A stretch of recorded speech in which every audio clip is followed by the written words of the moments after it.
Diálogos sobre el Libro de Mormón. Enos, Jarom y Omni.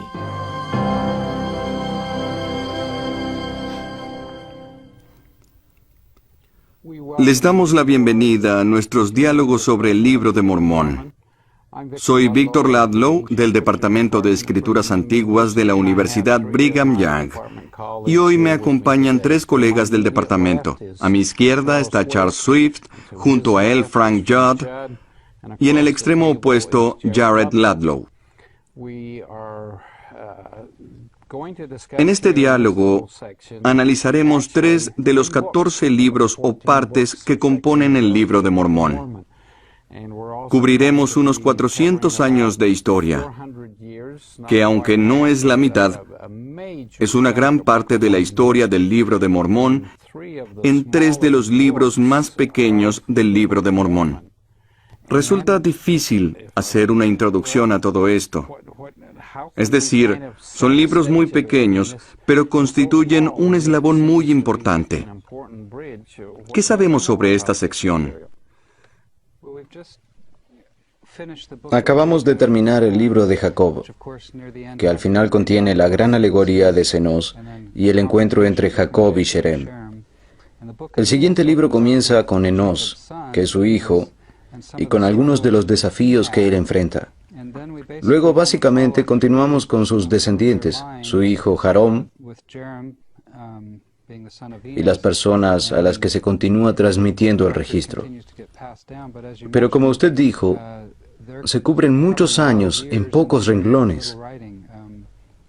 Algunas de estas personas no eran los mejores historiadores, por así decirlo, ya que escriben solo 1 o 2 oraciones ocasionalmente.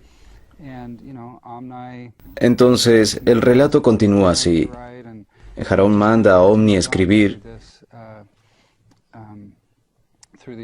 y esto continúa un poco a través de las generaciones, hasta que llegamos a los ya conocidos reyes Mosía y Benjamín. Y desde allí se retoma el relato en el libro de Mosía. Muy bien.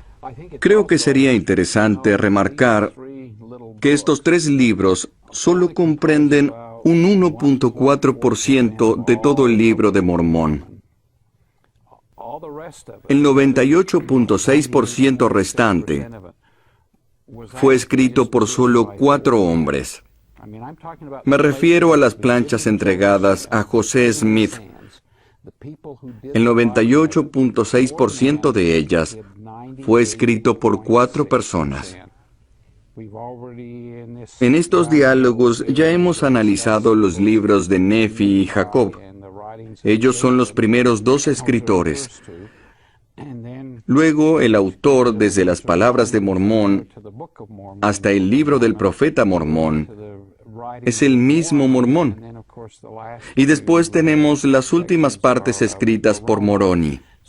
De modo que estos 7 escritores de esta pequeña porción solo completan el 1.4%. Y desafortunadamente no parecen compartir las mismas cualidades espirituales de los otros escritores del Libro de Mormón, al menos algunos de ellos, en especial en Omni. No han visto al Salvador como los otros 4, y no parecen poseer grandes revelaciones o comprensión doctrinal. Cuando menos no lo mencionan en el breve registro que nos dejan. Así que hallaremos diversos contextos y personalidades en nuestro rápido paso por estos 3 libros. Muy bien, comencemos con Enos. Es un hombre justo y se le ha enseñado. ¿Lo considerarían un hombre recto o un rebelde, como algunos hijos de otros profetas? O quizás no tengamos suficiente información como para saberlo. Creo que estoy de acuerdo con eso último. No hay bastante información y, en mi opinión, pienso que eso sucede deliberadamente. Quizá algunos de nosotros leamos algún profeta anterior que sea muy rebelde y pensemos, yo no soy así. Asimismo, otra persona puede leer sobre otro gran profeta que nunca haya sido rebelde y que haya vivido una vida ejemplar y decir, yo no soy así. Dado que Enós es un ejemplo de casi cada tipo de persona, independientemente de la etapa en la que estemos, podemos leer, aprender y sentirnos identificados. Entonces sugiere que el relato quizás sea impreciso deliberadamente. Se da un contexto poco detallado para que todos puedan identificarse con el relato y que todos puedan leer sobre su situación e identificarse con alguna circunstancia similar. Sabemos que recuerda las palabras de su padre, lo que nos indica que Jacob le enseñaba y que algo de ello le había llegado al corazón. Eso nos da esperanza a algunos padres que al estudiar las Escrituras por la mañana con la familia, etc., nos preguntamos, ¿estarán asimilando algo de esto? Y nos persuade de que sí. Ya fuera que no se estuviera aplicándolo y viviendo rectamente o que tuviera que arrepentirse un poco. De eso se trata la lucha ante Dios mencionada en el segundo. Sin embargo, sabemos que se le había enseñado el Evangelio, así que podía recurrir a él. En el versículo 2 dice que está cazando. No dice si era en el día de reposo o algo así como para que prejuzguemos. Pero, ¿es bueno o es malo que esté cazando? Es decir, yo creía que los nefitas eran más civilizados y cultos que los lamanitas, que era un pueblo de cazadores y recolectores que vivía en la selva. Sí, fue a cazar, pero no está cazando realmente. Está meditando. Piensa en cosas importantes. Y el versículo 3, al que aludió Jared, dice que había oído a su padre hablar de la vida eterna.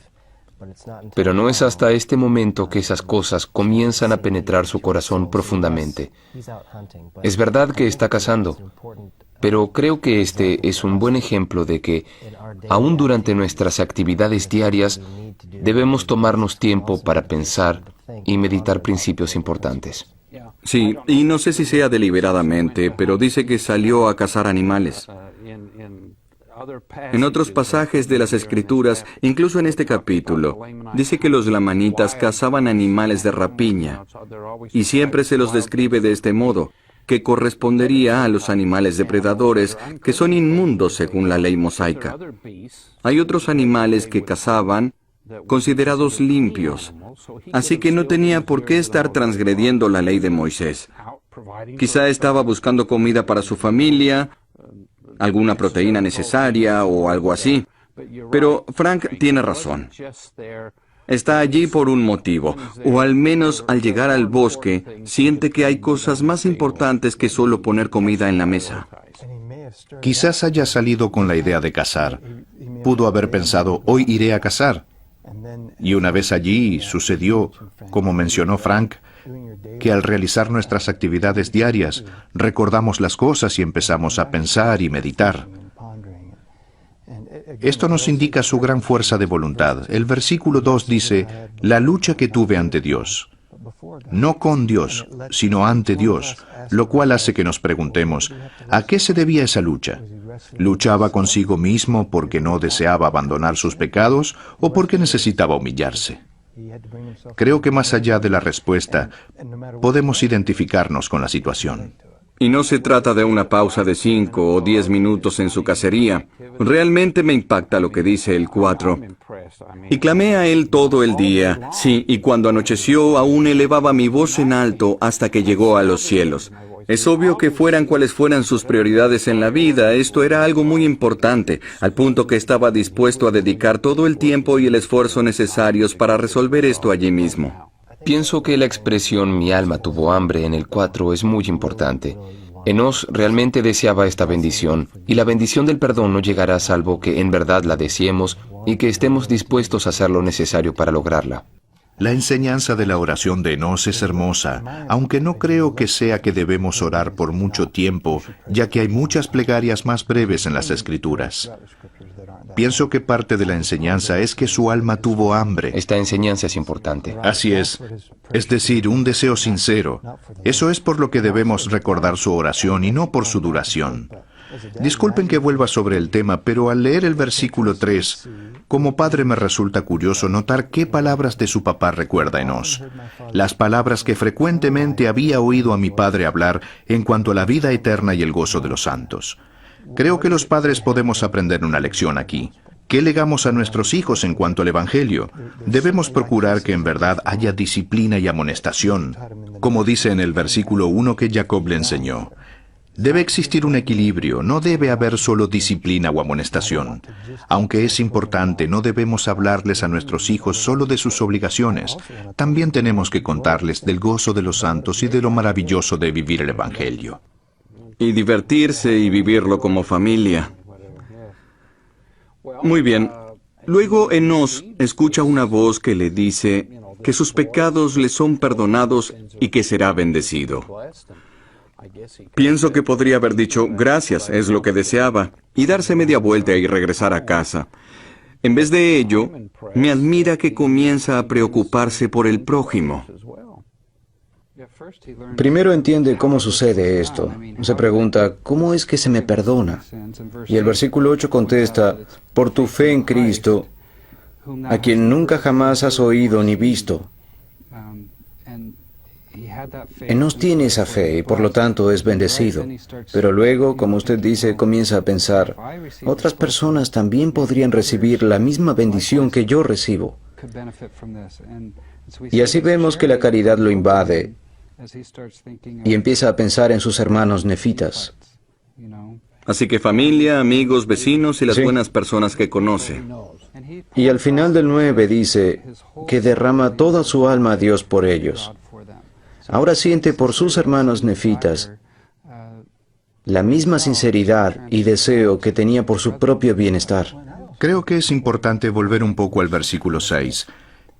Pienso que muchos de nosotros recibimos el perdón de nuestros pecados, o de alguno en particular, pero no nos perdonamos a nosotros mismos. En cierta forma nos perdemos esta experiencia. Es casi como si dijéramos, sé que me ha perdonado, pero no debe ser verdad. Debí malinterpretarlo, porque no es posible. En verdad no soy digno de perdón. Exacto. Y me encanta que en el versículo 6 Enós dice, sabía que Dios no podía mentir. Por tanto, mi culpa fue expurgada.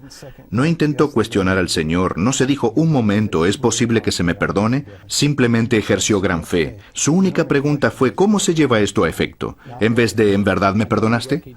Luego en el versículo 10 reconoce la voz de nuevo. La voz penetró en mi mente diciendo, visitaré a tus hermanos. Muy bien, en este punto ya está listo para regresar a casa. Pienso que además es importante recalcar algo que aprendemos de la experiencia de Enós, y es que no está mal preocuparnos por nuestra propia salvación. Debemos preocuparnos por nuestra condición ante el Señor, pero una vez que se nos asegura que al menos vamos por un buen camino, que estamos haciendo lo que debemos hacer y que nos esforzamos por actuar correctamente aunque no seamos perfectos aún, nuestra preocupación debería tornarse naturalmente hacia el prójimo. En este caso, Enós se preocupa por su familia y amigos más cercanos. Al mencionar esto, en el 10 dice que la voz penetró su mente. Pienso que eso es una importante enseñanza sobre cómo recibimos revelación. Es decir, quizás escuchemos una voz con nuestros oídos físicos alguna vez, pero creo que por lo general la voz de la revelación se percibe, la comprendemos en nuestro espíritu en lugar de escucharla simplemente con los oídos. Esta enseñanza es importante.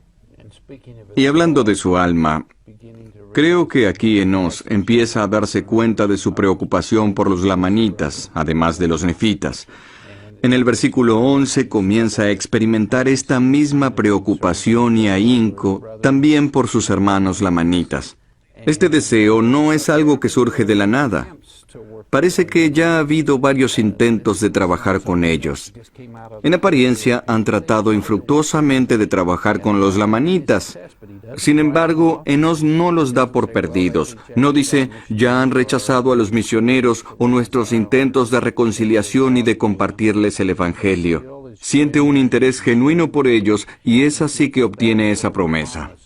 En cierta forma, está viviendo la alegoría que le enseñó su padre, y no va a darse por vencido con este pueblo, así como el Señor no lo hizo con Israel. Correcto. Frank, ¿podría leer el versículo 16? para ver de qué forma Enos relaciona a los nefitas, los lamanitas, sus preocupaciones y todo lo que hemos estado analizando aquí. Y yo tenía fe, y le imploré al Señor que preservara los anales, e hizo convenio conmigo de que los haría llegar a los lamanitas en el propio y debido tiempo de él. Aquí se mencionan estos registros que estamos estudiando. Enos desea no solo que lleguen a su pueblo, sino también a los lamanitas. Entonces se le promete que con el tiempo los registros también los bendecirán, y que ni ellos ni otros enemigos de Dios destruirán las planchas. Se las preservará, y no solo para su pueblo, sino también para otros. Y como sabemos y leeremos luego en los escritos de Mormón o Moroni, estos registros se preservarán tanto para el judío como para el gentil, no solo para esta u otra parte de Israel, sino también para todo el mundo. Me encanta lo que pasa después de esto. En el 17 menciona que una vez que Enos escuchó este convenio, dice, mi alma quedó tranquila. Es una hermosa enseñanza. En cuanto a la aplicación de esto, creo que también es importante observar que podemos juzgar nuestra propia madurez y progreso espiritual conforme experimentemos esta actitud hacia el prójimo, y no solo hacia nosotros o nuestras familias, y en la medida en que sintamos este deseo sincero de que otros reciban las bendiciones del Evangelio. Otra cosa que me gusta, Frank, que mencionó antes, es que usó la palabra naturalmente. A veces las escrituras son descriptivas y otras veces prescriptivas. Aquí no dice, esta es la fórmula, deben seguirla al orar y si no lo hacen, no oran correctamente. En cambio, la enseñanza es que la consecuencia natural será que vamos a interesarnos por el prójimo cada vez más. Quizá otra consecuencia natural que Enos sugiere aquí sea la importancia de los registros y de las escrituras, y el saber que éstas podrían ser una herramienta para ayudarles luego a venir a Cristo y a regresar al Evangelio. Tal debería ser nuestra actitud natural hacia las Escrituras, el saber que son la fuente de la que podemos recibir gran fortaleza espiritual. Bien, pasemos ahora de Enos a Jarom. El tiempo transcurría a razón de unos 6 años por página, pero ahora tenemos 30 años por página. Me es mucho más difícil identificarme con Jarom, tal vez porque cuenta la historia bastante más rápidamente, y no nos ofrece un relato personal que podamos asociar con nuestra vida como lo hace Enos. ¿Desean compartir algunas ideas o sugerencias sobre lo que aprendemos del breve libro de Jarom? Hay algo que capta mi atención. Al final del versículo 2, Jarom formula algunas preguntas. ¿Qué más podría yo escribir de lo que mis padres han escrito? ¿Acaso no han revelado ellos el plan de salvación? Os digo que sí, y esto me basta. No sé si tomar esto positiva o negativamente.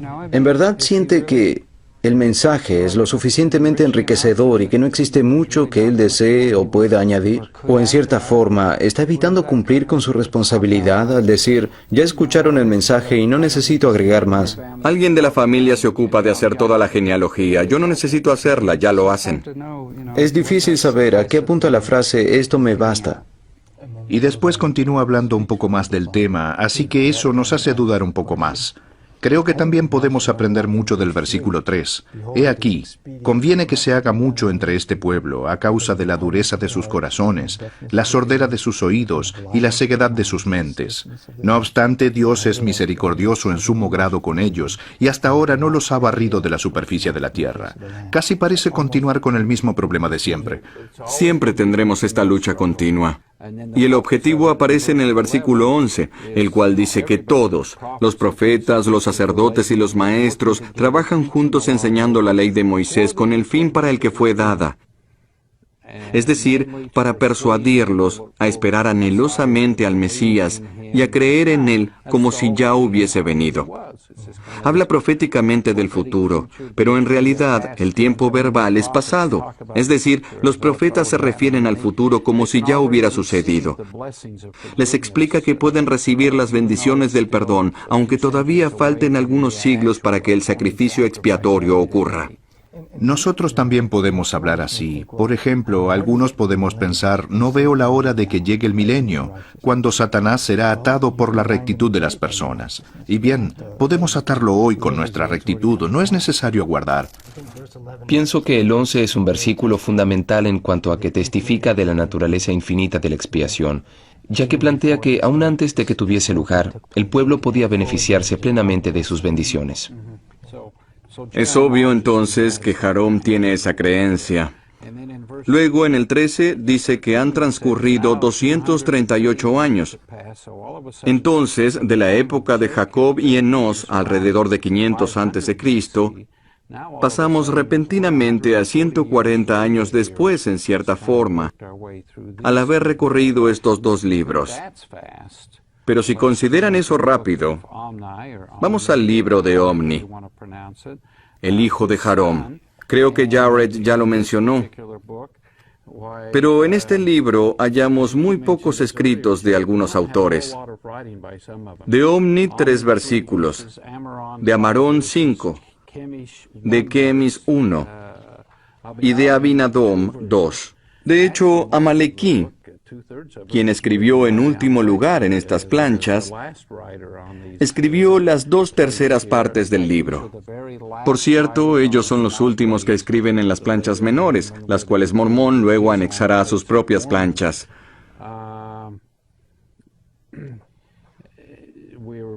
Es así que el registro pasa de padre a hijo, salvo en un caso en el que se transmite a un hermano, y luego continúa en esa nueva línea familiar. Algunos de ellos son muy honestos al admitir cosas como: yo solo he sido un soldado, he luchado y no he sido del todo justo, pero mi padre me pidió que escriba. O vi a mi padre escribir en el registro y ahora lo hago yo, o algo por el estilo. Pero vayamos a la última porción de este breve libro, y piensen que por cada página transcurren 80 años. Imagínense que es todo el período de una vida en solo una página. Es decir, pasamos la página y tenemos otro periodo similar. El tiempo transcurre rápidamente en las pocas páginas de este libro. Creo que también es importante que hagamos una transición, no solo porque pasaremos de las planchas menores a las mayores, sino también porque ocurrirá una significativa reubicación del asentamiento de la sociedad nefita. Se trasladarán de la tierra de Nefi a la de Zarahemla, y se encontrarán con otro pueblo. Pero anteriormente, algunos profetas y Jacob en especial, les predicen que si son inicuos, los lamanitas se apoderarán de sus posesiones de la tierra de Nefi. Aunque transcurren varios siglos mientras Dios obra en forma paciente con ellos, finalmente es momento de que lleguen sus juicios, los cuales deben cumplirse, si no cesaría de ser Dios. Entonces, ¿qué aprendemos sobre los diferentes pueblos y registros y de toda esta última parte del libro?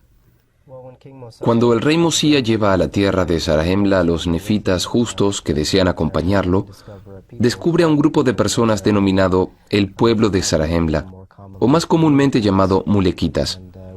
Este es un ejemplo de otro grupo muy similar al de Lehi y su familia, que abandonó Jerusalén en el mismo período, durante la misma generación, y que también vino a esta tierra prometida. Y no es hasta este momento en el que se encuentran los dos pueblos. Así es. Y luego leemos en el libro de Mormón que esencialmente los mulequitas habían llegado a esta área desde el norte, mientras que Lehi lo había hecho desde el sur.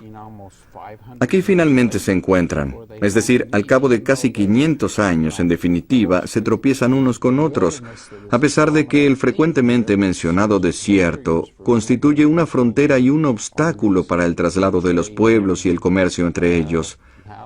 Finalmente se encuentran. Entonces, ¿qué más aprendemos? Este pueblo había encontrado al último sobreviviente de los jereditas, Coriantumr. Es así que quedan conectados el final de la historia jaredita con los mulequitas, Y ahora estos, a su vez, se conectan con Mosiah y su grupo. Muy bien, entonces aquí tenemos por primera vez una referencia a los 3 grupos principales que vinieron a América de Medio Oriente. Los jareditas, quienes son los primeros en llegar y sobre los que leemos en el libro de Éter. Luego el pueblo de Ley, del cual hemos aprendido desde 1 Nefi, y ahora este pueblo mulequita. Tenemos 3 grupos entonces. En cierta forma, Omni también es un puente que conecta 4 tipos de registros diferentes. Tenemos las planchas mayores y las menores, que el pueblo de Lehi ha transmitido de generación en generación. Este grupo ha tenido contacto con los jareditas. Más adelante, en Mosiah, nos enteramos de las 24 planchas jareditas de oro que descubrirán, pero todo lo que tienen de ese pueblo hasta el momento es una piedra grabada que Mosiah puede traducir y que habla de Coriantum, el último jaredita, quien vivió entre ellos por un tiempo. No obstante, al pasar a las palabras de Mormón, también pasamos a sus planchas. Entonces, hasta aquí tenemos las planchas de bronce, las planchas menores y mayores de Nefi y las de oro de Éter, que aunque aún no se hayan descubierto, sí se ha descubierto la cultura, el pueblo y algunos registros jareditas. Y además nos preparamos para pasar a las planchas de Mormón. De modo que este breve libro constituye una importante transición. Observamos que las cosas están cambiando de manera dramática. Es decir, en pocas páginas se resumen varios siglos y pasamos a otros registros, otros pueblos y otras ubicaciones. ¿Qué más aprenderemos sobre esto? ¿En qué reside su valor?